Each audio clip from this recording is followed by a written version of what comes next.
Hello, thank you for clicking on this Fun with Pete and Sherry video. I'm your host, Mr. Julian, and this is your co-host, Miss Eliza. Say hi to the other Scotch fans. Hi, Scotch fans!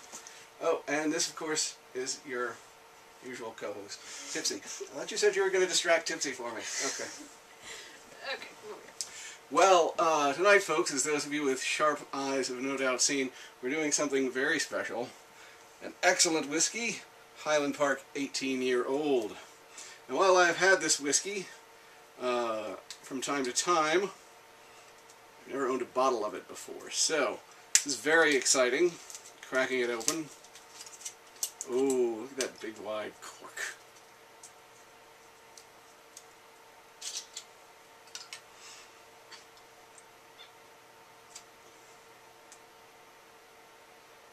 Mmm. Smell. smells delicious. Mmm.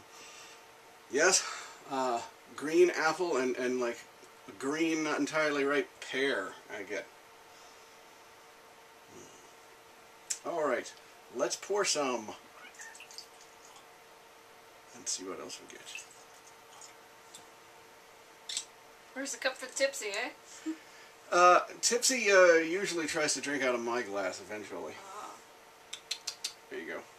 That's enough. Alright, come on. Ah.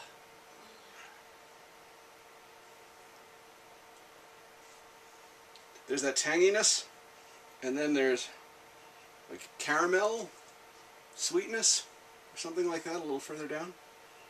Now, I don't really smell much in the way of smokiness, do you? Though I know it's in there, I recall. I do think this should be allowed to settle down for a moment before I drink it, though. So, I'm going to add a drop of water here.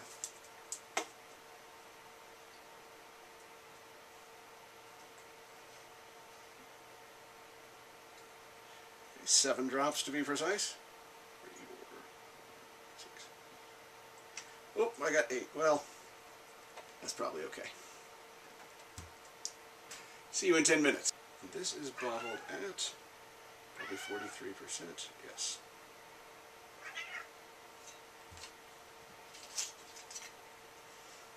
Okay, and while we're waiting, I have done a review not too long ago on the 12-year-old Highland Park. As you know, it contains both peat smoke, a medium amount, and it's made entirely in sherry barrels. The difference with the 18-year-old is that they're using, and you can tell from the color, Highland Park uses no artificial color, so you can actually trust that is an honest whiskey color. They have used more of the first fill Oloroso sherry casks, the very precious European oak from Jerez, Spain. The good stuff. Now, they may have used some American oak in this too, but not very much. They use a fair amount of that in the 15-year-old, and that may be why the 15-year-old is not as good as either the 12 or the 18.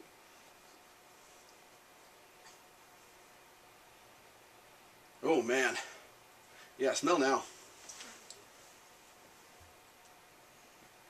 Oh, it smells even better. It does indeed. It does indeed. Now, how familiar are you with Scotch, would you say?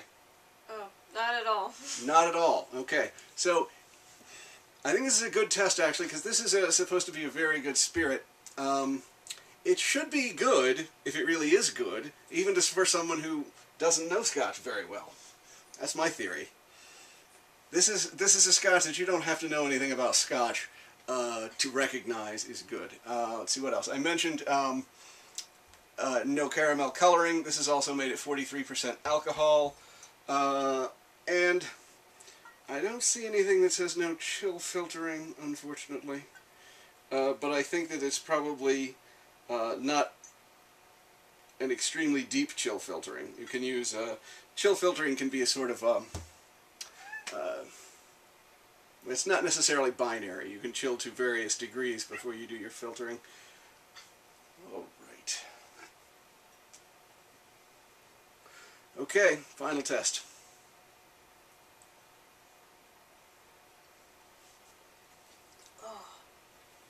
Goes down very smooth.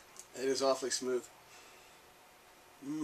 It's I mean, that's a first for me in terms of drinking whiskey. excellent, excellent. This is actually a little, on the nose I'm picking up now maybe some lemon peel. And now this is not actually as smoky as the 12-year-old that I reviewed recently. This is the, well, I mentioned there was a malty sweetness in the 12, and that actually is what really bursts through here. The tartness up front, and then the sweetness is just, it actually kind of goes through a range of tastes pretty quickly, but when it hits that sweet note, it's really interesting.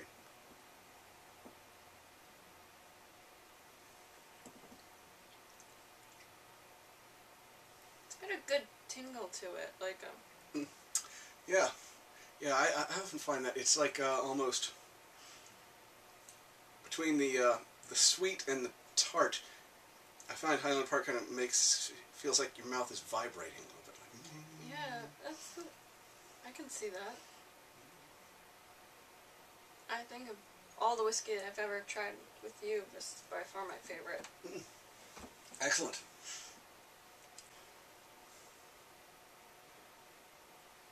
There's a malty, syrupy, but not too sweet at first. It's coming, I guess, with the smoke.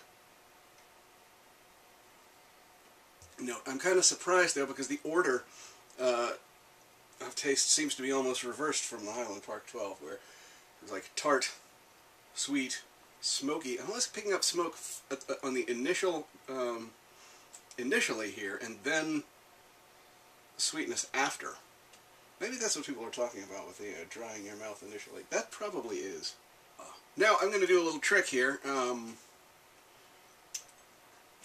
That I learned from Jerry Tosh's videos from Highland Park, which hopefully you've seen if you're watching this. If not, you should. Certainly, they're some of the best industry videos you can find, and Jerry Tosh gives a lot of great information about the whiskey.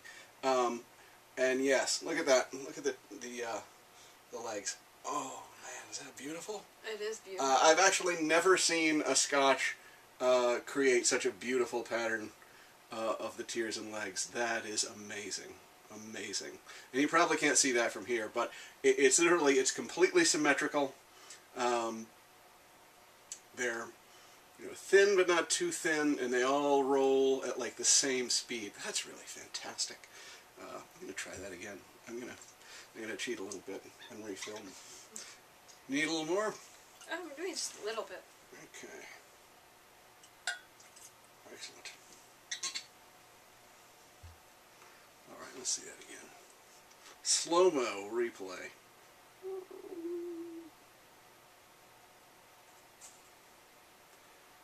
I'm not sure if I can actually do slow-mo. It'd be kind of cool if I could, though. Oh, it would. Now, there they go. Also, it would be great if our viewers could, or your viewers could see this. If they could see that close at the glass? Yeah. They might be able to. This is HD.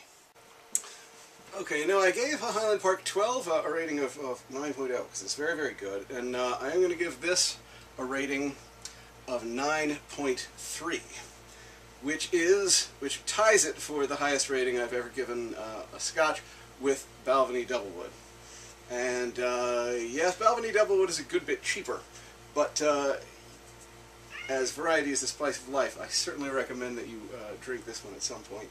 This is a Scotch no Scotch drinker should miss out on.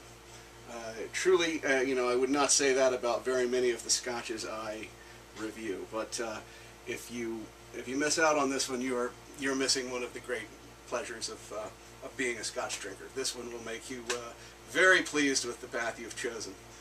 And I think for even non-Scotch drinkers like myself, I would agree with them, and you've got to try this one. Okay, folks, that was unscripted. Yep. You got it right there. All right. Thank you very much for clicking on this Fun with Pete and Sherry video. I will see you later.